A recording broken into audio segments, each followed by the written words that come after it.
Hi there, I'm Sieg, and welcome back to another episode of TED Ed.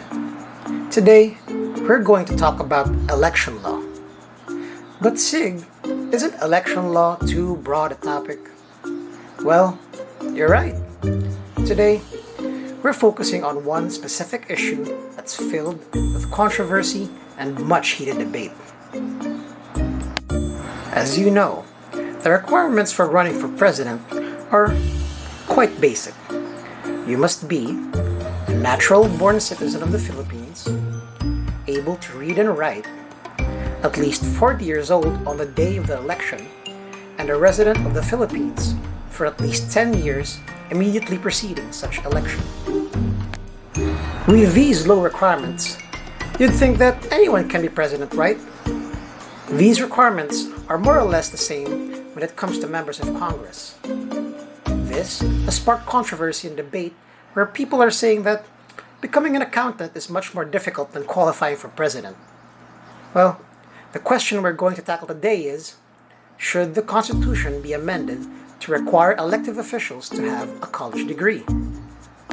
Now, before we answer that, we should sit back, breathe, and contemplate the reason why the constitutional framers set these requirements in the first place. Well, the Philippines is a democratic and republican state. What does that mean? Well, democracy is a form of government in which the common people hold political power. Republicanism, on the other hand, is a representative form of government where people get to choose who will best represent and advance their interests. Now, because we have a representative form of government, and with the spirit of democracy, the requirements set were low so that anyone that the people choose can become their representative. The essence of what the Philippine government is, the reason for the requirements we have today. But did the good intention of the constitutional framers translate well to real life? Famous political personalities have voiced their concern regarding this.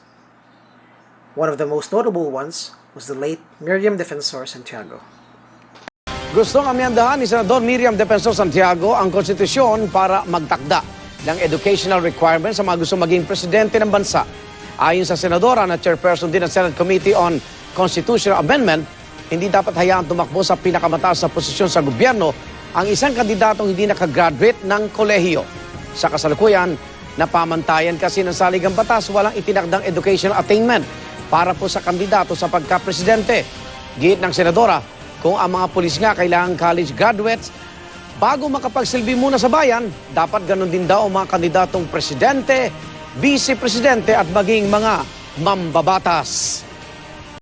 Any idiot can run for president and possibly poll a certain number of votes among his fellow idiots. So, we should make it a record that the Constitution should require the candidate to be at least candidate for national office, president, vice president, senator, to be at least a college graduate and maybe even include representatives. She had a good point, right? Why would you want someone unqualified to govern the whole state? Why is there a higher standard of becoming a policeman than becoming president? Shouldn't there be a higher standard for electing our leaders? Her view was supported by others as well. Based on the Constitution, you only have very few qualifications, which democratizes the process for good reason. But there's also the proposal to put another requirement, college degree. Yun sa resolution of both houses number 15. But if you talk about the draft of the consultative committee, college degree or an equivalent. Yes. So do you think it's high time that this requirement is introduced for national leaders? Actually, if you go back to the classical texts on politics, Plato, Aristotle, they said that you need some kind of training before you can be prepared to be a leader. And how do you get that kind of training? Is it through schooling? I suppose we already have a free tuition act. So what's now the reason for the future generation of leaders not to go to school? Or if you're not talking about formal schooling, then there is an equivalent platform. So kailangan na? I think it's about time because if you are in college, you actually exercise leadership at the same time. Now, even House Representative of Leyte, Vicente Ching Veloso, had similar comments. Now, dun sa college degree, some people find it okay, others not. For example, why would you even require a college degree for senators, vice presidents, and presidents?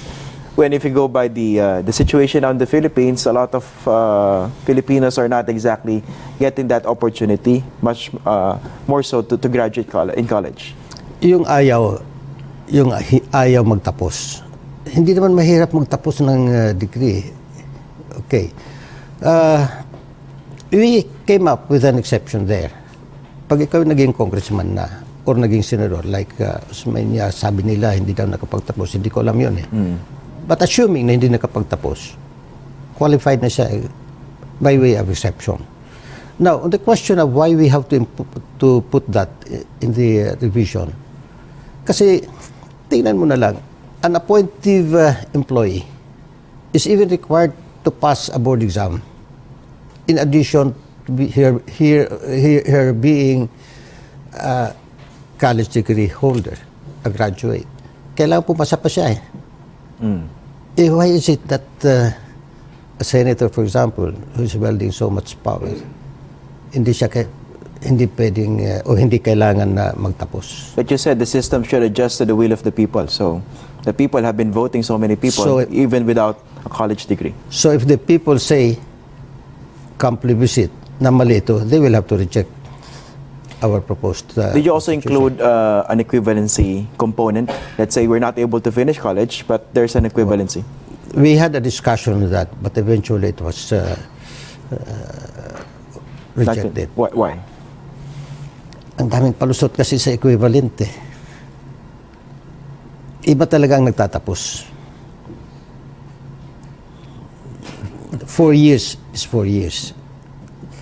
Now, to put the final nail in the coffin, even former Chief Justice Renato Puno sought for the requirement of a college degree for members of Congress.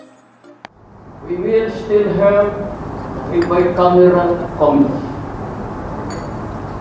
a Senate, and a House of Representatives. The senators, however, will come from the federated regions. They will be elected by the regions and not national. Every region will have 3 senators. This election by region will assure that every region will have senators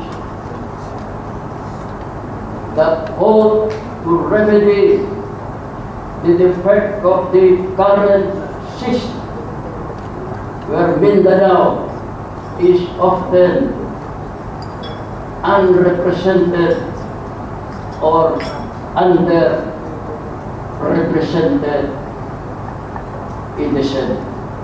The membership of the House will also undergo a change. In light